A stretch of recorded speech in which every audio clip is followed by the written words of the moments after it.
What is up, guys? My name is Michael Ortiz Jr. I'm the owner of Massagecustoms, massage therapist since 2006. And welcome to the show that doesn't have a name because I just do this for fun. I am here today with Julie Succo, and she is a licensed registered dietitian nutritionist. And I wanted to have her jump on this call with me today. She's a client of mine, and we talk about nutrition in the session, and it's so interesting to me. Especially since I've been reading this book called Limitless, that he talks a lot about food, fueling the brain. So it kind of got me like sparked into like the power of food, right? So I'm like, do we have to jump on a call? Julie, thank you so much for being here. How are you today? Great. Thank you so much for having me. Of course. So one of the biggest questions that I get, and probably that I had in the beginning too, is what is a registered dietitian? What is it exactly that you do? Okay, I'm so glad you're asking this question because a lot of people, will have some confusion over that as well. So as I was mentioning before, my credentials are registered dietitian nutritionist, licensed dietitian, and certified diabetes care and education specialist. So that registered dietitian credential, essentially, you're required to go through, a program at university. I got a bachelor in science and nutrition science. I did an internship that focused on community nutrition, clinical nutrition, and food service. And after I'd completed that and my degree, I was able to sit for the exam to become a registered dietitian. Okay. What is the difference between a registered dietitian and then somebody who would just be called like a nutritionist or like a nutrition coach? I think is really popular right now. Right. There are a lot of health coaches out there. So health coach. With the registered dietitian, you'll know that, like I said, they'll have, a bachelor's degree of science and nutrition science, at least. Actually, beginning in 2024, they're going to require dietitians to have a master's in order to sit for the exam. So that is, coming down the track there for future dietitians. But so when you're working with a registered dietitian, you know that they have, completed that academic program, they've completed an internship, and then they've passed also the, a rigorous exam showing that they have, the knowledge to be that nutrition expert or that nutrition professional. Whereas with someone who's a nutritionist, you might not know exactly what their education or what their training or the criteria was to get that credential. So you could have a nutritionist who went to school and got a bachelor's degree, but just didn't complete an internship or hasn't sat for the exam, or you could meet a nutritionist or health coach who's maybe done, a 6-week online course that, got them a certification. So that's why it is important to, ask about people's credentials, understand, what they're qualified to do and what is inside their scope. You know how many people ask me what my credentials are? A lot? 0. Or okay. Nobody. Not ever. They've never even asked me if I completed massage school. They're just like, we're good here. Yeah, they're like, yeah, okay, I'm sure you probably did. Maybe. I don't know. I just think it's funny, at least in my field, it's like a lot of people are really about licenses, but like nobody asks. But I do think like the education level and what you do is a major factor, right? Like that's the main difference, right? Is the education level. I agree. I really agree. And also for me and my experience, I felt like my bachelor's degree in nutrition science gave me a great foundation for, being in healthcare and being a nutrition professional. And the internship, that's where I learned to be a dietitian, was in my internship and that hands-on experience, working in the hospital setting, working in the community setting, or working in food service. So I really do think that piece is important as well to the education and the experience. Okay, awesome. Well, I'm super glad to have you here. Listen, let me just get right into it because I have this question. The burning question. Really bothers. This is the burning question. It's the number one question I have. Why can't anybody agree on whether eggs are healthy or not? Like what? They're like 1 year they're healthy, the next year they're unhealthy. What is the deal? I actually love this question because it's been coming around, even like I was just mentioning being in my internship. Like I've been getting this question since I was in my internship. So the thing about eggs they'll get a bad rap is that the yolk. that is where it's going to have some cholesterol. And it does have about, around 50%, depending on the size of the egg, of like the recommended daily cholesterol. So people One will egg? go, yes. Okay. But however, they're also extremely nutrient dense. They're a great source of protein. They have essential, the essential aminos in just the right ratios. They also have B vitamins and other antioxidants that, have, excellent properties for, protective towards the eyes. So when people will come to me and, maybe they have high cholesterol or they have current concerns about cholesterol, I'll say, and they ask about eggs, I'll look at like what other high cholesterol foods could be in their diet, because I would rather see them eliminate like fried foods or, processed foods, things like that, that are that, Right. that type of processed higher cholesterol foods, and then choose this nutrient dense egg. The American Heart Association actually, says, hey, an egg a day can be a part of a heart healthy lifestyle. Because another thing to think about, I have 3 a day, 2 to 3 a day. Is that too much? well, the thing is, how's your cholesterol? If your I cholesterol don't, is within like normal limits, and you don't eat a lot of other high cholesterol foods, you don't have like a family history of hypercholesterolemia, you're probably okay. and But you said, so like fried foods are high in cholesterol. What else is high in cholesterol? so like our high cholesterol foods are going to be like processed meats, fried foods or fast foods, a lot of desserts, organ meats, some shellfish as well. But a lot of it, what I see people getting the cholesterol from, is a lot of the fast food and the processed foods and the convenience foods. Got you. Okay. Mm-hmm. Cool. Because I freaking love eggs, dude. Like, I will say lot. like one more thing why eggs might get a bad rap, or there are people that do have allergies, to eggs as well. Mm-hmm. So that would be another situation where, of course, in that case, that wouldn't be appropriate for that individual. Yeah, my son has a sensitivity or now. Like, I don't know what the difference between a sensitivity and an allergy is, but eggs is on the list for him when we got him allergy tested. Okay. I think specifically the yolk Was what I would call the trigger food. Yeah, I think so. Like it like blocks him up. Like he had real bad constipation when he was young. So we got him allergy tested. It's like dairy, wheat, eggs, peanuts is like a level 5. We had to get EpiPens because of that. Mm-hmm. Well, and that's so actually a great point that you just brought up. Like there can be different levels of sensitivity or intolerance or allergic reaction.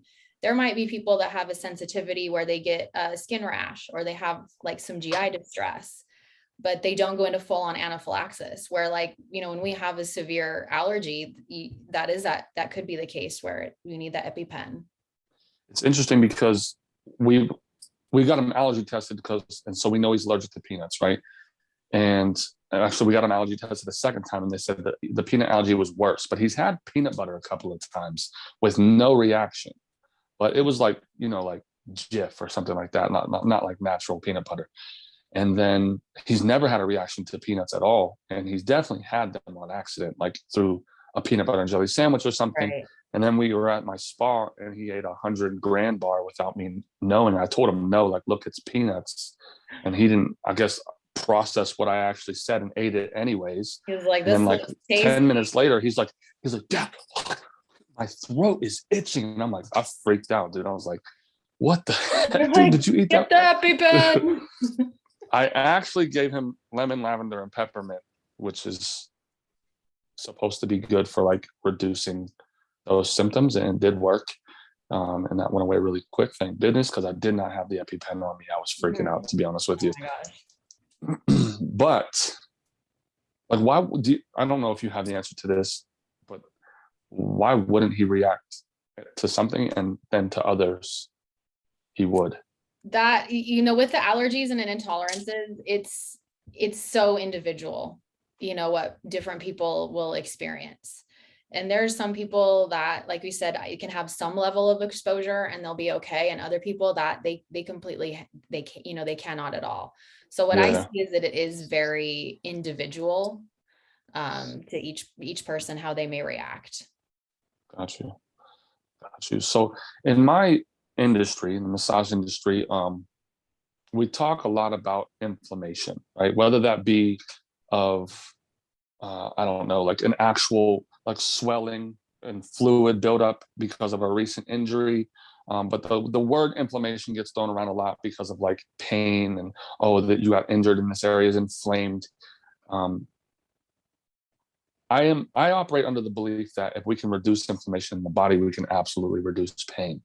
But I think it's got to be like it starts with food. I believe it starts with what we put into our body, right? Um, do you have any advice on like what type of foods are good for like reducing or preventing inflammation? Because Yeah, I think this would be absolutely. really good for people's pain levels. And I agree with you about the inflammation. And there's those times, like you said, where it can be injury where it's not like acute inflammation, where it's like, okay, the body needs some of that right now. But I think what we see a lot is people living with chronic inflammation. And I think that is, like you said, I really think that is, behind a lot of the pain and also just disrupting wellness as well. So again, a lot of those same high cholesterol foods, processed foods, fried foods, the added sugar foods. Like I think if there's one thing I could just encourage everyone to take away is really to avoid, those added sugar foods. The recommendation is for less than 10% of our daily calories to come from, added sugar. So it's, of course, we can think about the candy bars and the cakes and things like that. I really work with people on beverages also, because those sugar sweetened beverages can be a big one. But yeah, again, fried foods, processed foods, a lot of those convenience foods, alcohol. And if people do have, particular allergies or sensitivities, those can be their trigger foods also that could lead to that inflammation. But the good news is there's a lot of foods that you can include that are going to help reduce inflammation. So one of these that's recommended is Yeah. funny because it's another thing that we've discussed is cruciferous vegetables, like kale and things like that. So Okay. that might bring us Let me just around say to this our real next. quick. Yeah. So I sent her a video the other day from this dude on TikTok. Um, and he was bashing kale. He has a shirt on that says kale is bullshit. And he's like, he talks about kale having like it's not good for you. It's full of defense chemicals or whatever that means. And he's very, very convincing. This is one of the reasons I wanted to talk to you, because there just seems to be so much crazy, like butting heads information, if that's even the right word. It's like this is saying one thing, and then this dude's like, "Oh, kale's bullshit. It's actually not good for you at all." Mhm. Anyways, that's what she's talking about when Yeah. she So talks about the we're kale. gonna circle around back to that kale, but actually like cruciferous vegetables, Brussels sprouts, broccoli, kale, cauliflower and things like that. Also some of the like fatty fish, like wild caught salmon, it's going to be high in the omegas, berries, cherries, bell peppers, mushrooms, green tea, turmeric. These are all going to be some of those anti-inflammatory type of functional foods that you can use. Okay. Is there certain properties in the food that we're looking for? Like you mentioned omegas. Like I know that's good for inflammation, but like blueberries have like antioxidants. I don't know exactly what that. Yeah, there's like different, there's different types of antioxidants, or also like you'll hear a lot of times the antioxidants that come from plants, they'll be referred to as like phytonutrients. So these will be compounds, different compounds that when they're in the body and they're broken down, they can have, preventative type of properties or even helpful properties in different metabolic pathways. But for inflammation specifically, we're not necessarily looking for antioxidants, right? We're looking for more. They would be like one compound of the food. Okay, I got you. Very cool. Very cool. Mm-hmm. Okay. Actually, when I used to work in the hospital, we would check when people would come in. There's a lab value. It's called the C-reactive protein. And that was one that we would look at to evaluate people's like inflammations, inflammatory status. So when people would come in and, it would just break your heart because when they were having severe illness, injury, or trauma, their CRP would be just so high, and you knew they were in just a very like acute state where they needed some serious care. Yeah. So there's actually a test you can take to test how much inflammation there is in the body. Yeah. So like I said, when I worked in the hospital, I don't see it used every now and then. I do see it in lab values, with patients, in the outpatient setting, but in the hospital, yeah, we would use it. I would see it more frequently, and it's called the C-reactive protein. I got you. I got you. That's cool. I didn't know that. I might want to take that one day. Dude, my back used to hurt so much. Like, okay, so and this reminds me of, I had this client come in, and he's telling me, he's like, he's in good shape. He is pretty ripped, dude, like muscular guy. And he's talking to me. He's like, I'm super cocky. He's like, yeah, I'm in like the best shape of anybody at the office. Like I got like a 6-pack, like I'm in great shape. He's like, but I'm just hurting all the time. You know, I mean, he's like, I'm just in so much pain constantly. And I'm like, okay, so like, I'm like, bro, what's your diet like? Like, and he's like, dude, that's the thing. He's like, I'm ripped, but I eat McDonald's like every day. And I'm like, bro, I So can't out yeah, massage a McDonald's diet, my guy. Like, mhm. of That's course, no wonder you're in pain. that is like, I love that you just said that. I can't out massage a McDonald's diet. Like sometimes I'll get people that'll come to me and they'll like, be like, hey, here's what's going on. Here's my concern. What supplement can I take?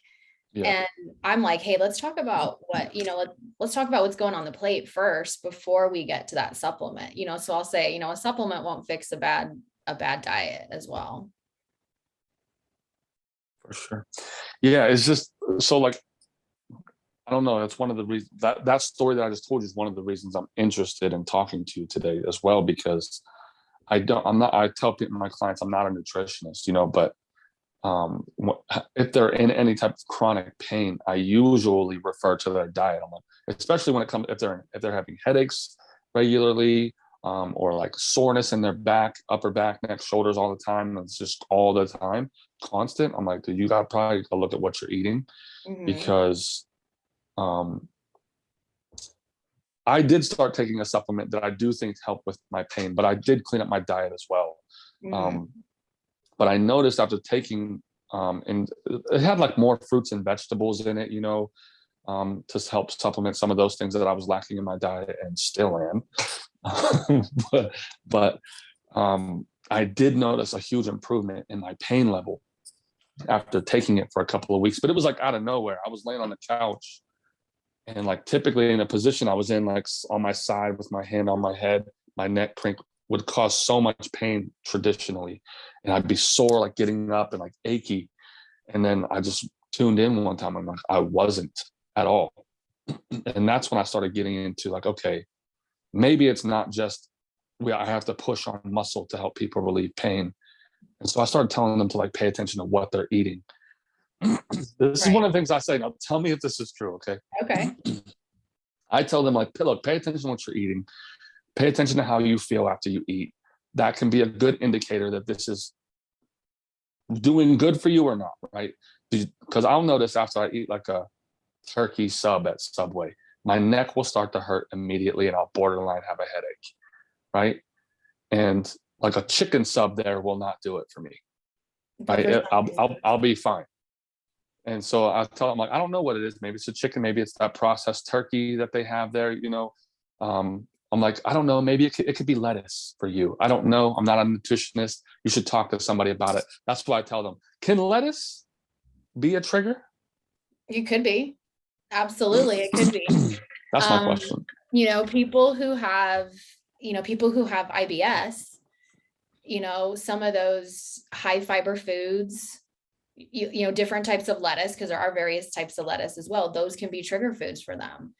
So And it could even be healthy foods that are causing people inflammation or pain, like yeah, traditional healthy foods. yeah, let's even talk about like the kale, for example. So I thought the video was funny. I like, his shirt was very catchy, and he has a lot of conviction too. He So has I'm a like, lot of conviction. yeah, like, I could, if I rolled across that video, I might be like, and I didn't know, I might be like, yeah, this guy is right. Yeah, I'm I was down with about to cut broccoli out of my diet completely. it.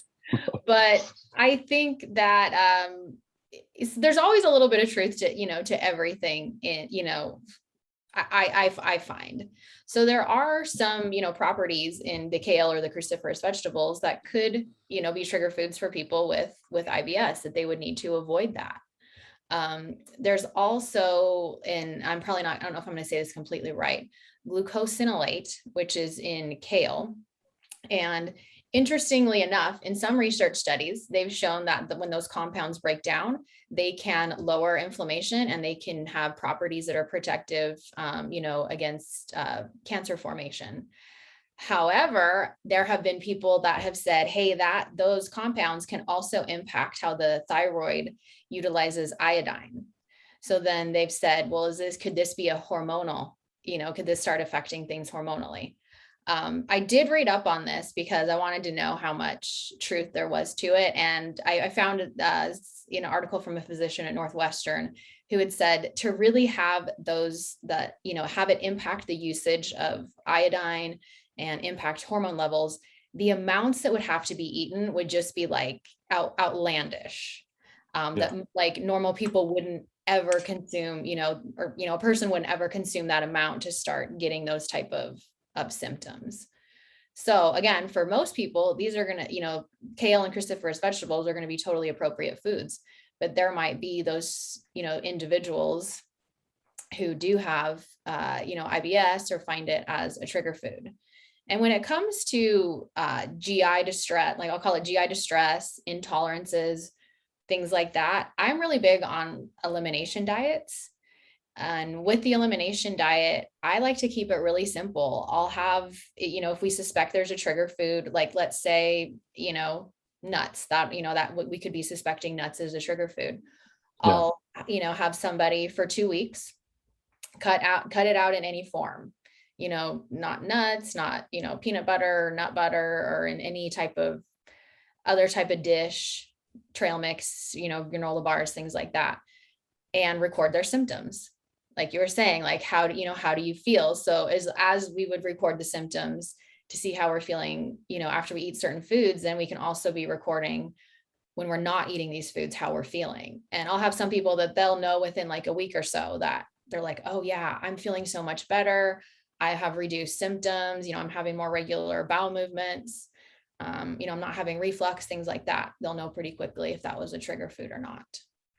Okay. But what we'll do is after those 2 weeks, they'll introduce, 1 serving back in, and then again, monitor the symptoms for up to 3 days to see how they, to see how their body reacts to it back in the diet. Okay. Do you work with anybody with cystic fibrosis? Not frequently, but I have in the past. Yeah. Okay.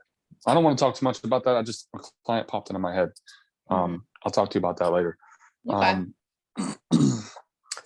So speaking of inflammation, gluten's a hot topic. I mean, at least it used to be. I don't know if it's too hot anymore. Yeah, Seems like you're right. It maybe isn't as trendy as it used to be, but it is still a hot topic. It still is pretty trendy, but like we eat gluten-free bread at my house because my son has the allergy. And so we all eat it. Occasionally we bring in the good stuff. You know what I'm saying? I love gluten. Okay. I say that, I'll say that too. I'll say, hey, I eat, I eat gluten frequently, but I don't have celiac, and I don't have a gluten or a wheat intolerance either. So it's completely appropriate for me. I actually think I have a level of intolerance. And I'm sure there's levels to it where I think it does affect my son pretty negatively with blocking him up. Again, he doesn't break out in the hives or anything like that, but he does complain of stomach pains if he eats too much of it. But I think I bloat. Okay. Like I retain water. That's a thing, right? Like retaining water. Because I definitely, like, when I'm in weight loss mode and then I have like a sandwich, I'm like, I don't lose weight for like 2 days, 3 days. So one freaking sandwich. So there is different levels, and I see this, in my clinical experience as well, that there's different levels of like sensitivity to certain foods. So, you might have that where you get like the bloating, which the bloating can come from, usually it's in like the lower GI tract when we get the bloating, and it may be gas, just like the microbiota in the gut is just responding to what you've eaten and creating a lot of gas, which that causes stretching in the GI tract, which is really uncomfortable. I went to a talk a couple years ago with the GI doctor, he was talking about the different things that can cause pain in the GI tract. And he actually said that stretching that can be caused by, the creating that pressure in there with the gas, or Yeah. when more water is pulled into the GI tract, again, that can lead to some of that stretching. And he said, this still stuck with me, like, a couple of years later, but he said, if we took a scalpel and we cut that same piece of intestine, that person would feel less pain than that stretching from that gas pressure. So Really?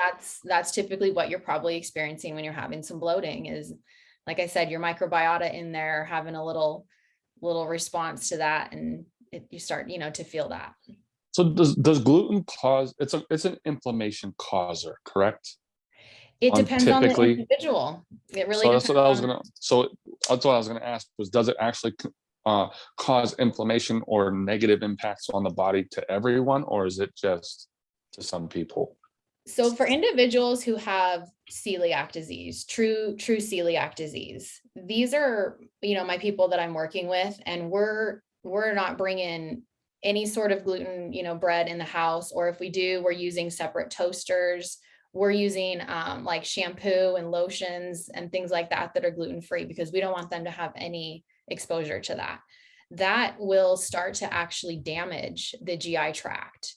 And then in addition to just having a really, kind of uncomfortable experience, people can have deficiencies because they're not absorbing the nutrients. They could be having weight loss because they're just not, they don't have that appetite. So if we're true celiac, it's really that we do want to just completely eliminate that gluten. If we see someone who has like a gluten sensitivity or gluten allergy, it may be, limiting it or really trying to avoid it as much as possible. I'll have some people that they'll say, if I have maybe a little bit of gluten here and there, I'm okay. But it's, when they go on a trip or they go somewhere and they're kind of off track and they start having more, the symptoms will start increasing and becoming more severe. So that's when they'll say, okay, I need to start backing down on this again. Yeah, the cool thing about my son having that is, well, not necessarily him, but I have tried like these sandwiches with like lettuce instead of, or like In-N-Out has the protein style where it's just lettuce instead of a bun. Dude, it's so freaking good. I love those. Like I actually like them. I'm going to say at least equal to, like I look forward to like a Jimmy John's sandwich with lettuce instead of bread. I had one the other day. Fire, right? So I don't. Yeah, they're good. It's They're not really a bad. good. Yeah, it's not a bad substitute. Plus that crunch. Anyways, are there any trendy diets that you agree with? That's a hard one for me, because like I was saying earlier, there's usually a little bit of like truth or something good to to everything. But oftentimes I think we take things and like it'll just get like really extreme.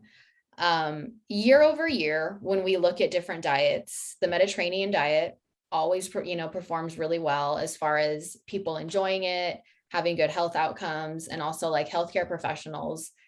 This is one that they recommend a lot. The DASH diet, it's the dietary approach to stop hypertension.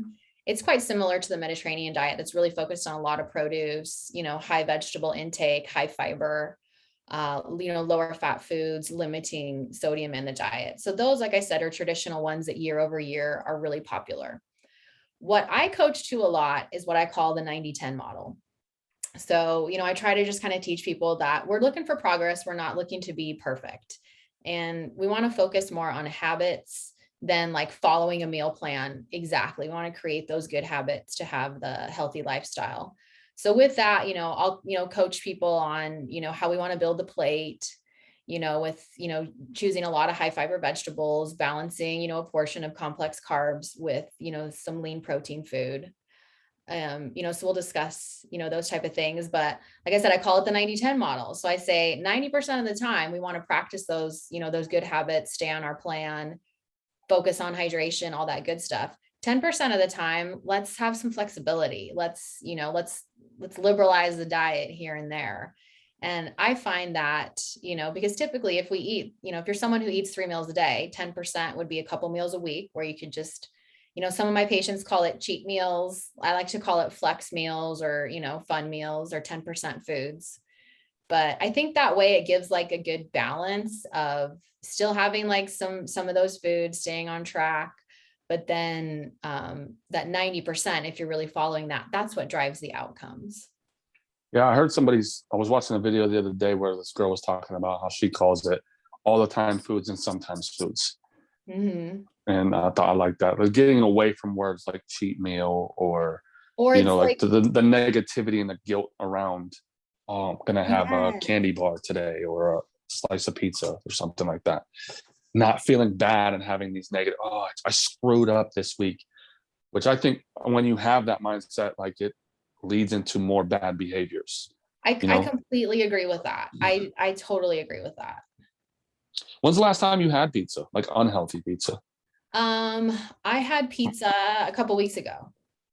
Yeah, I had pizza a couple weeks ago when I was watching Thursday Night Football. What kind? It was pepperoni pizza.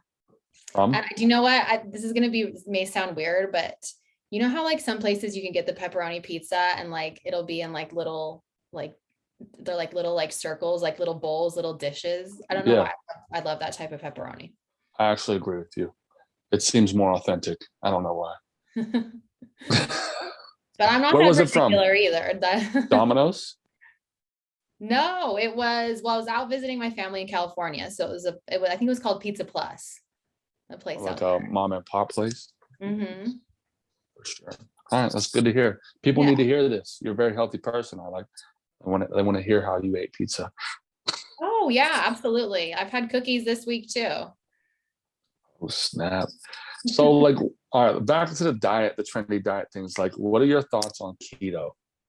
Okay. It seems to be, I think keto is like the most popular one, I think, at least recently. I don't know what else is popular right now, but it is so popular. And I've worked with quite a few people, that have done keto.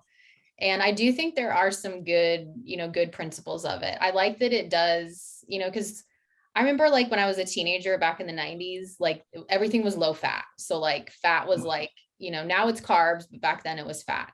So I like that it's bringing back in the healthy fats because there are healthy fats. The monounsaturated, polyunsaturated fats, those will actually be anti-inflammatory foods and help contribute to a good HDL cholesterol, which helps, balance that LDL cholesterol. So there are, some benefits to bringing in those type of fats in the diet.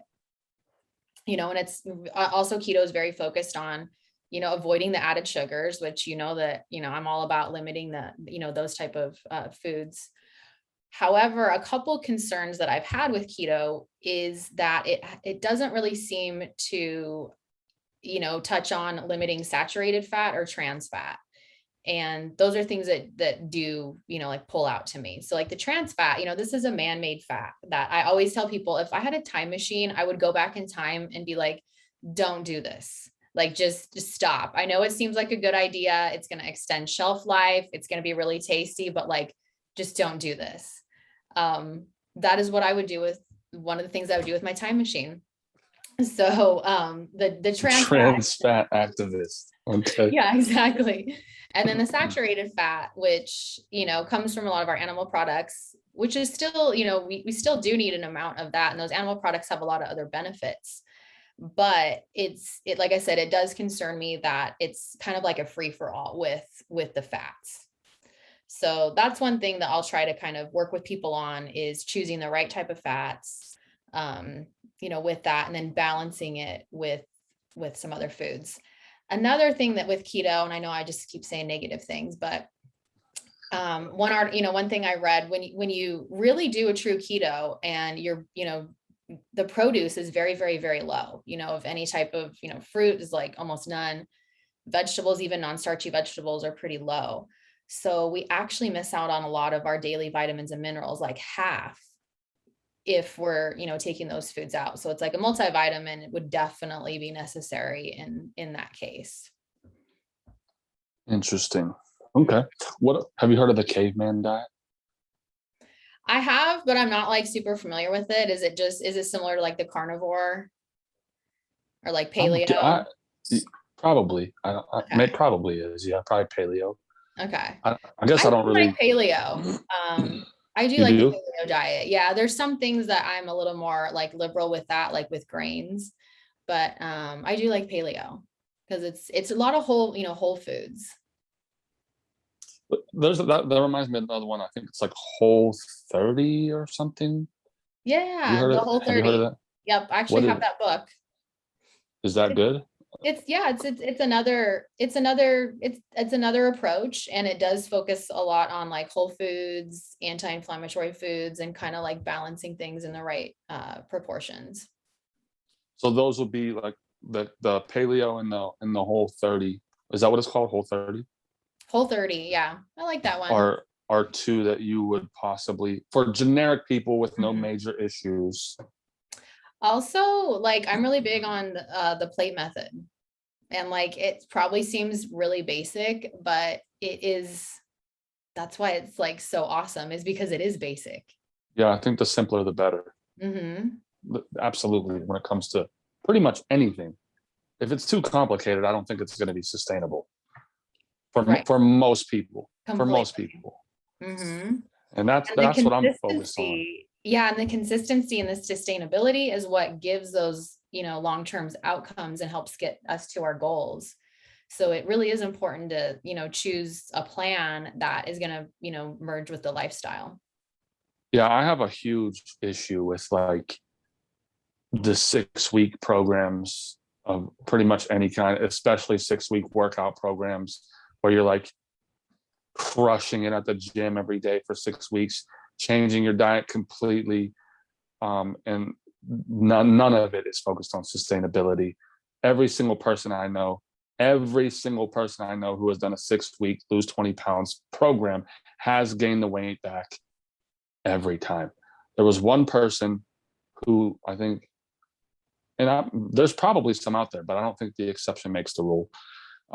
She did great for 2 years, and I haven't followed up with her to see how she's doing now, but I mean, we'll say one that I've met who's had any I, long-term success on these programs. yeah, so I actually did a 6-week challenge in the beginning of this year, and it was a transformation challenge. Yeah, So for me, I was like, okay, this is kind of cool. It's the beginning of the year. It wasn't about weight loss because I was like, I don't think I could win this if it's about weight loss. So yeah, it was like a 6-week transformation challenge. So during that time, I was definitely more strict with my diet, but I wasn't like doing anything crazy compared to what I do right now.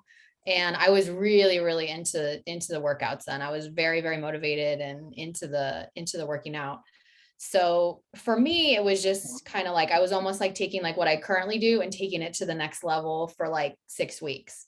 So I think a lot of yes, it too is like how you approach it with the mindset. and Because that's go ahead. yeah, because I think like sometimes if people go into it and you're little like, I'm gonna just train really hard and eat super, super clean, follow this plan for 6 weeks, I'm gonna get to my goal, and then I'm gonna party. That's where it's like, oh, okay, we're probably gonna go, backwards from that.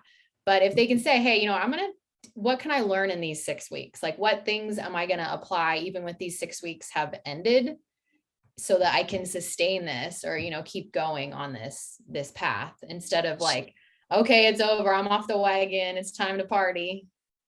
So that is where my issue lies. Is um, I have no problem with the actual 6 week program to take you to the next level.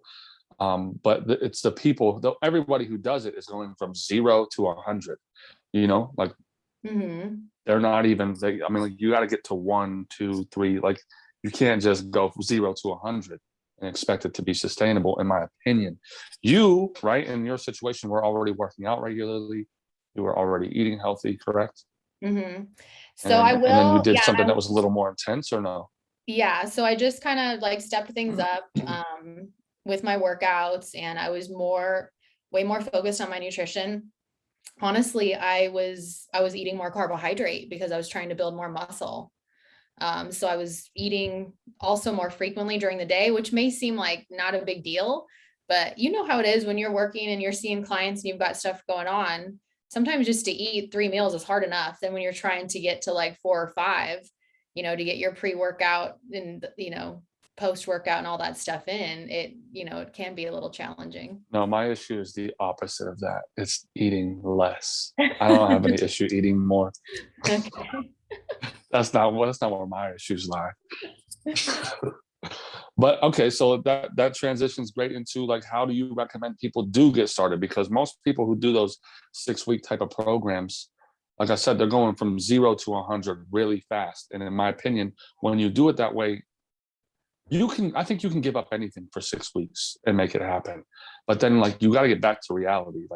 Like everybody's life, I think, is affected when you do these 6-week fad programs, like lose weight quick. That would affect my wife's life. That would affect my kids' life, because I have to sacrifice so much of the time I'm putting in with them to get up at 5 o'clock when I don't normally get up at 5, to eat meals at a certain time, or change my whole diet when the rest of my family's not eating that way. How do you recommend people get started so that it is sustainable? Yeah. And I do want to just kind of reinforce that, not even just in that like fitness or that gym setting, even in like the healthcare and the weight loss setting. Like I was on a webinar a while ago, and it was with a bariatric surgeon. So it's somebody who works with, does surgery for people, weight loss surgery. And he was saying like, we're really good at helping people lose weight, but we're really struggling at helping people like maintain that weight loss. So that's why I like to start with like, what is the goal? What is the overall goal? If this plan that you're going to start goes well, what does that look like in 3 to 6 months? Is it weight loss? Is it improved mobility? Is it, maybe it's someone who's an athlete. So they're like, hey, I want to, get a PR in my half marathon. What is the goal, overall? And then taking it and going, what are steps or things I can do day to day to get to that goal? So it's like, maybe it is, I want to drop, 20 pounds over the next, 6 to 9 months. Well, what am I doing day to day to do that? Am I getting up and am I having my breakfast? Am I doing weekly meal prep? Am I making sure that I'm choosing the right beverages and staying hydrated? Am I getting in my activity? Those type of things. That's okay. I want to say hi. Can I? Sorry, my son saying goodnight. That's okay. I thought he was going to come say hi to us. No, he's just like staring at me. I'm like, go, bro. Anyway, sorry to interrupt you. Go ahead. Yeah. So that's why I like to kind of guide people to start is, what is that overall goal? Why is it meaningful to you as well? Because I think sometimes also we might get like news, like, okay, well, a diagnosis, or we see a lab that we're like concerned about, and we're like, we need to get this down, but like, why is that important to you? What is that, why is this meaningful to you? And so I'll have some people that'll say, well, it's meaningful to me because I want to be able to be active with my kids or my grandkids. I've had people tell me that I want to be able to go walk the park at Disneyland, with my family. Like, these are really good goals to have. But then, like I said, creating those action steps, those habits, those behaviors that are going to happen every day, every week, that are going to create like that upward spiral to help us get to that goal, and then, the first couple of weeks, you might focus on 2 or 3 habits. And when you feel like I've got those locked in, you might say, what do I want to work on next? What's that next habit that I want to change or incorporate? Habits are a big deal. Mm-hmm. And I think our ideas around habits too it takes way longer than 21 days to create a habit. I don't know who came up with that number, but like way longer. Way longer. Oh, 21 days to take a habit. I'm like, way longer. I'm like, in order for something to be a habit, it's automatic. Like, you don't have to think about it. Like, I don't wake up in the morning and I'm not like upset I gotta brush my teeth, Like, I just do it, whether I'm running late for work or not. Like, the brushing of the teeth has to happen, and it's automatic. Mm-hmm. My son is 10. We are just getting to the point where brushing his teeth is not a fight. Okay. It's been 10 years. Okay. He still needs the prompts. Get in the bathroom and brush your teeth. And I think that is one of the struggles for us as adults, is just like I'm the person to him to say, hey, no, go get in the bathroom and brush your teeth. We as adults, we don't have that person. Mm-hmm. Right? Like Yeah. we have to be that person that's like, oh, I don't feel like it. Nobody asked you if you felt like brushing your teeth today.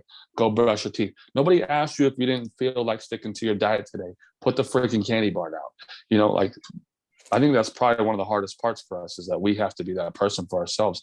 And especially if you didn't have a good person like that as a kid, which my parents didn't care what I ate. There was no regulation on food. It was all junk. So it's like trying to create that for yourself is super difficult. Mm-hmm. I read a meme yesterday, and it was like talking about being an adult, and it was like having the conversation with yourself of, we have food at home. And I'm Yeah. like, this is like, I like, I know this happens all the time. Like, I'll have so many people that will tell me, yeah, I had my meal prep at home, or I had this, but I just cruised by here, or this was like calling my name. And you're right. It does sometimes just come down to being like, yep, I'm an adult. I'm going to put on my big girl pants, and I'm going to go home and eat what I have for my meal prep, instead of, cruising through the drive-through. Yeah. It could definitely be difficult. How much emotional stuff do you have to work through as a dietitian with Um, people? Like how much of people's weight loss journeys involves emotions? Some people it's a lot, and some people it's like, just give me the data. So I'll have some patients that they're very data driven, that they're like, give me some calorie goals, give me some macronutrient goals, other things like that. Give me, let's set some different goals here. And they're just driven by the numbers. But I have other people, here's one of my cats here. Hey, buddy. But I have other people that it is so much more about the behavior and, what is going on. And they're really affected by like stress, and things like that, that could be impacting their food choices versus like the actual knowledge. Okay, here we go. Right.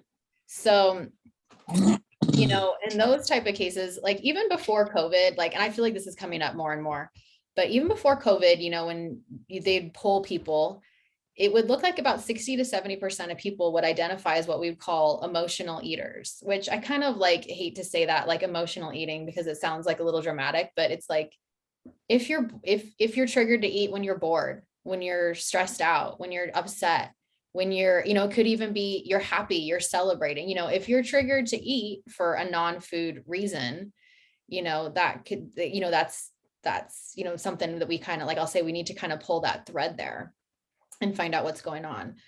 And I was saying earlier with COVID, I feel like over the last year and a half, I've seen that kind of increasing, where people have, are saying to me, why do I need a snack every, hour? When I was working in my office, that wouldn't be the case. Or, why do I find myself in front of the cabinets just looking for something, and I don't even think I'm hungry? And I think it has to do a lot with like just coping with, different things that's going on. And the food can really be a comfort and, like a go-to kind of coping skill sometimes. So that's when I'll work with people on like, how can we create some non-food coping skills? Or if there are certain behaviors that they find that they're having, like what are we going to do to change this behavior, or change this habit, when it's not just about the knowledge? Yeah. I'm definitely a bored eater. For sure. If I'm bored, I'm like, Oh yeah. A look lot in of the people fridge for are, nothing. I'm like, wow, I there's, just ate like an hour ago. mm-hmm. That's like, well, mindful eating, that's a whole nother, kind of practice of being, mindful and checking in with ourselves, checking with our satiety levels, our hunger levels, putting the fork down during the meal, really tasting the food, but that, like they say, like that mindless eating, that sometimes it's the snacking, or, it happens really easily. So I've been doing like the intermittent fasting. Mm-hmm. Not super strict at all. Like I don't even know what the benefits of it are. The benefit of it for me is the discipline of timed eating. Like I eat at 10, 2, and 6, and that's like, okay, like that's when I eat. Maybe have one snack in between if I maybe didn't have enough to hold me over to the next meal. But that's not really that big of an issue, to be honest with you. I'll tell you why in a second. But the discipline of that is really great for me, to just not be just, oh, I'm hungry, I'm just going to eat. I Mhm. don't know. I don't know if that's right, but it works for So, me. and I really like that you mentioned that too, because that might intermittent fasting might not work for somebody else, but for you, it's not just the intermittent fasting. It's like the kind of the purpose behind it of creating some of that structure and almost like creating your habit or your meal schedule now that you're going to Yes. follow automatically and not have to think about it. Yeah, I know there's all kinds of benefits that people talk about. I don't really know what they are. I'm sure they're great. I don't know. I can do this. And I've realized I could do this because it's 4 hours in between each meal, and it's stop eating at 6, start eating at 10 for me. Minus my coffee. That's where I'm not strict at all. I'm having coffee in the morning. Don't care. Um, Yeah. but what was I gonna say? I realized I could do this because even like sometimes at like 7, I'm freaking super hungry. Mhm. But sometimes I'm busy, I'm working, I don't get hungry at all. And I'm like, oh shoot, it's like 10:30 already. I gotta eat. Anyways, I had to get some dental work done, and they're like, no eating past 8 o'clock, and my window's at 10 anyways. So like I had my appointment was at 4. So like I didn't eat for from 8 to 4 or 7:30 to 4, something like that. Oh my gosh.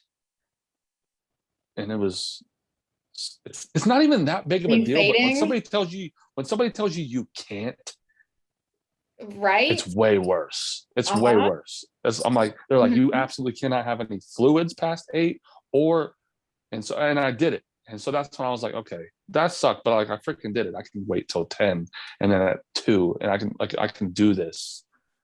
Even if I'm hungry, I can just not eat, Like I just wait till my meal time. I don't know. That worked for me. Yeah. That Well, and was the that's what trigger I'm for me. about is like finding what works for you. And, I'll meet a lot of people and they'll say like, my colleague did this, or my neighbor's doing this, or, so-and-so's doing this. And I'm like, that's cool. Like, that's great that that's, working for them. Is that something you're interested in? Like, what motivates you? What inspires you? What changes do you want to make?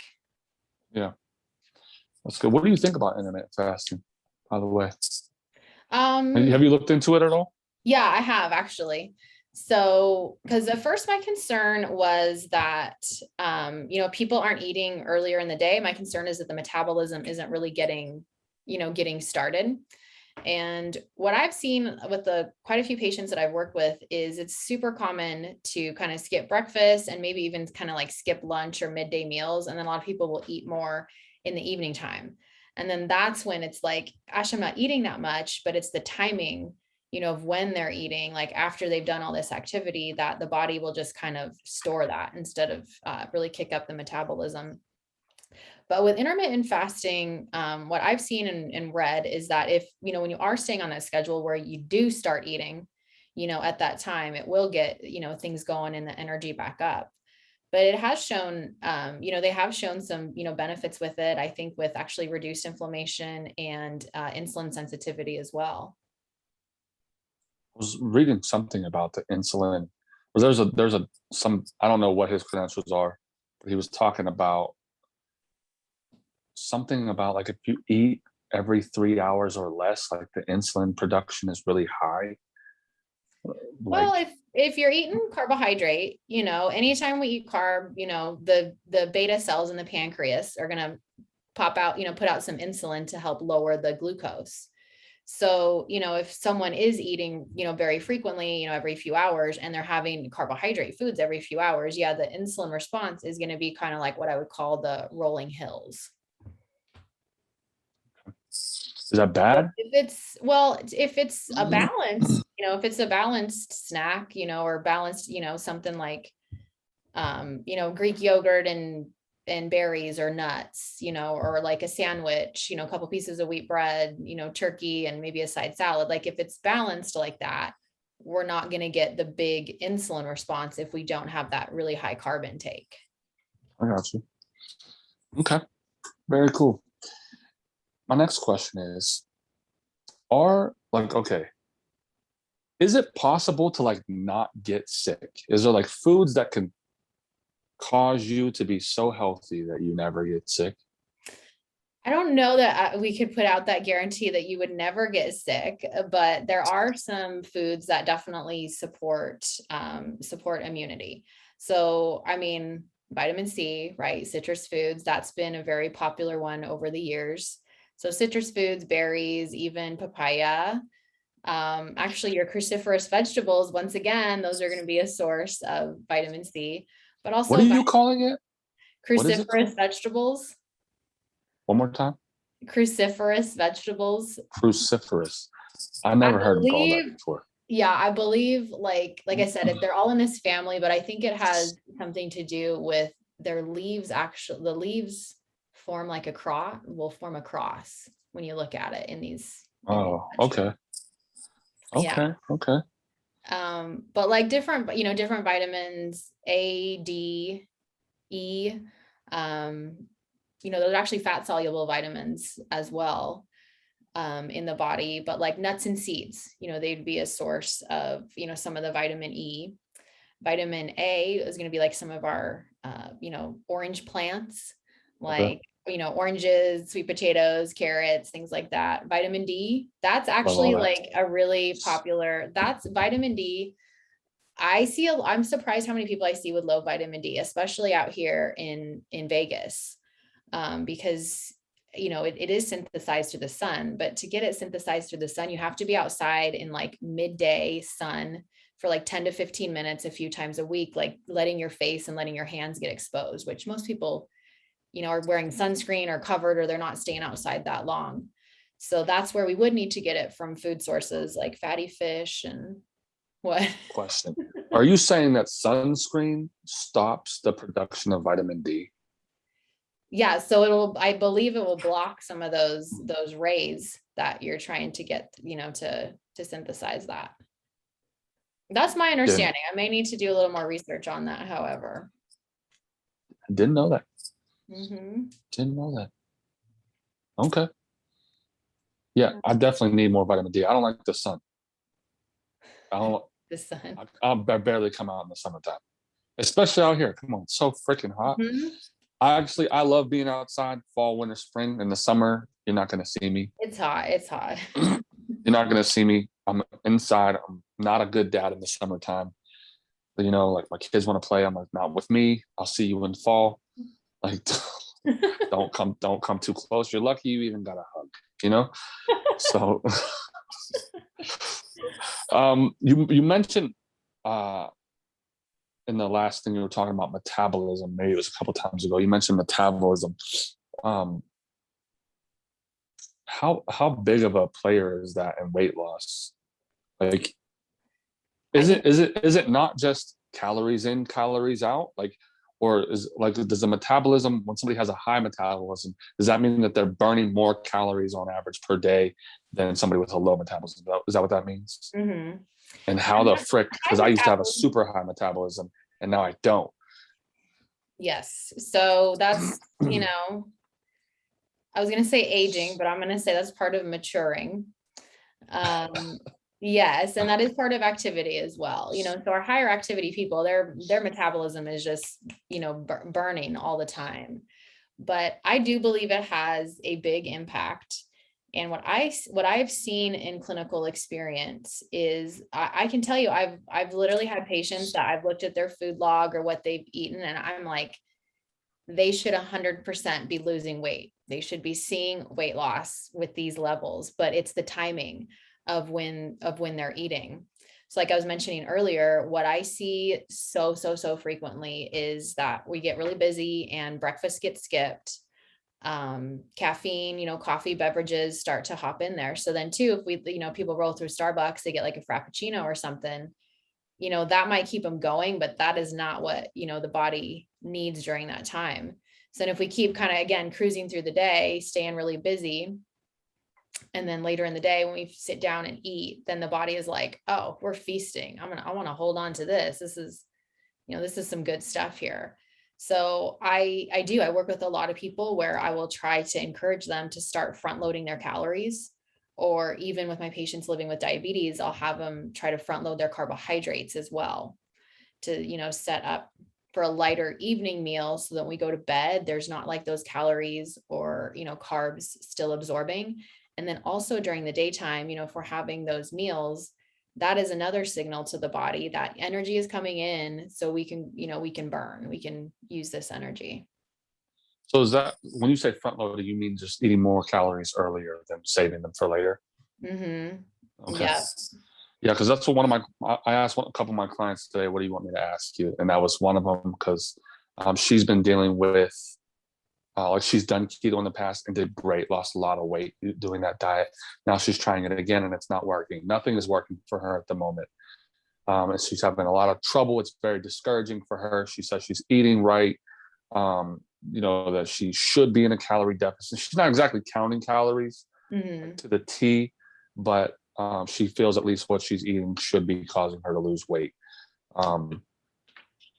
So I've I actually don't know what would. had a handful of individuals that have done keto, had really good success with keto, but then kind of fallen off the wagon. And then it has been a struggle because they'll say they've tried to resume it and it just hasn't worked. But then they've said, okay, well, they're trying to kind of get back on track. So I have actually worked with a few individuals that have kind of had a similar experience with that.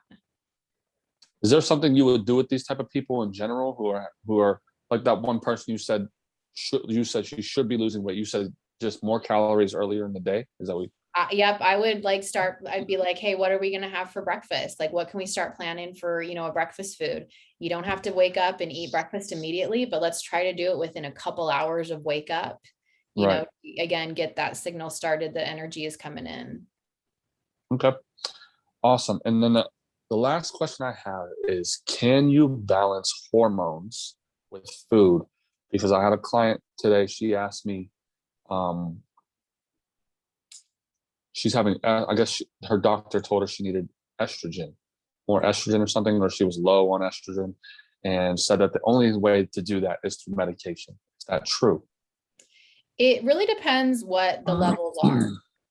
So if someone, there's going to be situations that, whether it's with thyroid or, estrogen, progesterone, testosterone, those type of hormones that, yeah, we could include, some foods that are going to support the production or support those. But if there's such an imbalance, in certain times, it will be necessary to have some, type of intervention. Like I said, we can, there's things we can do to help support that depending on what they're experiencing. But yeah, if the level is too far off, some intervention is most likely needed. All right, dude. Thank you so much for talking to me today. I think this interview is value packed. I hope people can get a ton of value from this. Where can people find you at if they're looking for advice or? So come, I would love to get some people visiting me Instagram. So you can look for me, Julie Succo. My handle is JA Succo. My last name spell that? UCKOW. And then on TikTok, you can find me at julie.rdiva. That's RDIVA, that second part. Awesome. Yeah. And if people Thank have you so much. questions or like more things in particular, I would love to address those again too. Yeah, I want to see some TikTok videos. Okay. Yeah. I'll do some TikToks. I like it. Yeah. Awesome. Even like things like that. I would love suggestions. Like last week I did like an Instagram reel of like what I was meal prepping, so it's like, and like I had actually a lot of people were like, oh, that's cool. Thanks for sharing that. So I'm like, great. What else? Like, what do you guys want to see? I'd love to make some more content like that. Oh, I do have one more question actually. Where could we get some? This is one of my biggest issues around nutrition is all the conflicting information. Is there a place that people can go to get some trusted, possibly non-biased information that isn't promoting like a product? Because I know like milk is, I don't know, it's I know like the marketing that happened around milk, even, like was crazy to make people think that is like a necessary part of your diet when is it? I don't even know, like. So where can we get some trusted information that's possibly non-biased and not just marketing tactics? Yes, that's a great question. So I always will say, we want to ask like, what's the source? Where is this coming from? To make sure it's a credible source. But I think it's also individual, like deciding like who you align with, and who you feel that, reflects your values, because I could direct you to, some different websites. Like Harvard actually has, I think it's like their nutrition, is it their I don't know, nutrition source. But like, so that's like one, like I kind of like, because I'll be like, okay, I feel like this is like going to be some fairly, credible, objective type of information here. I do like research a lot from the Cleveland Clinic, the Mayo Clinic as well. I think Healthline online is also a great resource. They have a lot of evidence-based articles and things on there as well. Awesome. The Academy of Nutrition and Dietetics, their website is eatright.org also. So those would be some different sources out there. Perfect. Thank you so much, because I know people are just as confused as I am around these subjects. I know. Awesome. Thank you so much, Julie. Have a great night. Thank you. You too. Thank you guys for watching.